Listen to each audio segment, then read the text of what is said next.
اعوذ باللہ من الشیطان الرجیم بسم اللہ الرحمن الرحیم۔ شروع اللہ کے نام سے جو بڑا مہربان نہایت رحم والا ہے۔ وہ یکتا ہے، اس کا کوئی شریک نہیں ہے، اور میں یہ گواہی دیتا ہوں کہ اللہ کے سوا کوئی معبود برحق نہیں ہے۔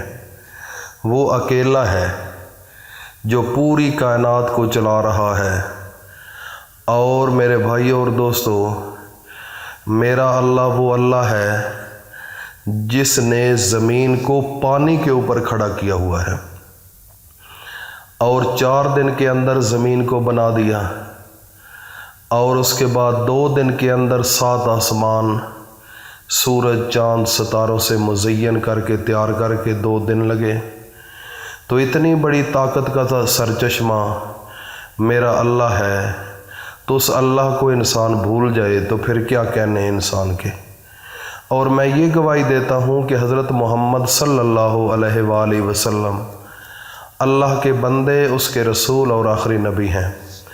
اے میرے اللہ، میرے نبی حضرت محمد مصطفیٰ صلی اللہ علیہ وآلہ وسلم پر اور ان کی آل پر اور ان کے تمام صحابہ اکرام رضی اللہ تعالی عنہم اجمعین پر اور تمام امت مسلمہ پر، اور بالخصوص جو لوگ اس چینل پر موجود ہیں، میری مائیں بہنیں بیٹیاں، ان سب پر میرے اللہ اپنی خاص رحمتیں، برکتیں اور سلامتی نازل فرما۔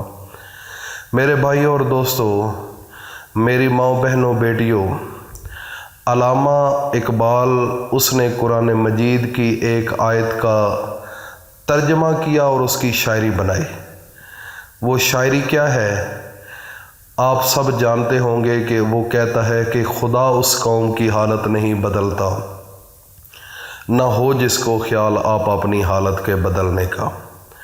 میرے بھائیوں اور دوستو، علامہ محمد اقبال نے قرآن مجید کی ایک آیت کی ٹرانسلیشن کی اور شاعری کی شکل میں پیش کی، اور یہ بتا دیا کہ لوگوں، جب تک تم خود محنت نہیں کرو گے، جب تک تم خود اپنی منزل کو تلاش نہیں کرو گے، جب تک تم خود محنت کے بعد اپنی رات دن سٹرگل نہیں کرو گے، کوشش نہیں کرو گے، تو کامیابی آپ کو نہیں مل سکتی۔ میرے بھائی اور دوستو، گھر بیٹھ کر اگر آپ چاہیں گے کہ میں اتنا بڑا انسان بن جاؤں تو یہ ناممکن بات ہے۔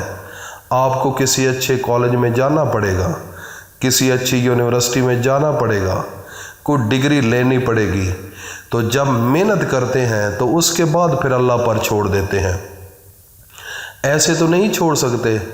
اگر ایک کوئی بھی زمین اس کو تیار کیا جاتا ہے، پھر اس میں بیج ڈالا جاتا ہے، تو پھر اس کے اوپر سارا نظام ہے، پانی دیا جاتا ہے، اس کی کیئر کی جاتی ہے۔ تو جب آپ اپنی ذمہ داری پوری کر لیتے ہو تو پھر اللہ پر چھوڑ دینا چاہیے۔ پھر دیکھتے ہیں کہ اللہ اس میں کیا پھل لگائے گا، آپ کی محنت رائے گاں جائے گی یا اس کی محنت جو ہے وہ اللہ پاک اس کا اجر دیں گے۔ میرے بھائی اور دوستو، کچھ نہ کچھ آپ کو کرنا پڑے گا، اس کے بعد اللہ کی مدد کے تم امیدوار بنو گے۔ ویسے تو اگر آپ کریں گے بھی کچھ نہیں، محنت بھی نہ کریں، پڑھیں گے بھی نہ، تو گھر بیٹھے رہے، ایسے تو نہیں اللہ پاک آپ کی زندگی کو بدلیں گے۔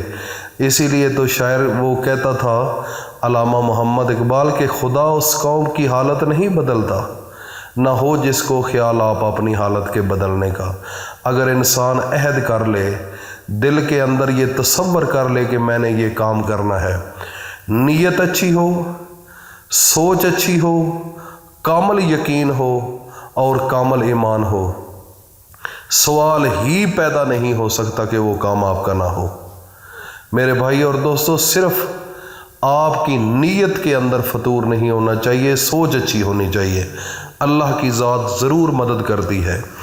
اس لیے میرے بھائی اور دوستو، آج آپ کے سامنے ایک ایسا وظیفہ لے کر حاضر ہوا ہوں، اور یہ ہمارے پیر صاحب نے بتایا، اور رزق کی فراوانی ہی فراوانی، اتنا رزق کہ سنبھالا نہ جائے۔ اس دور کے اندر جس انسان نے محنت نہیں کی،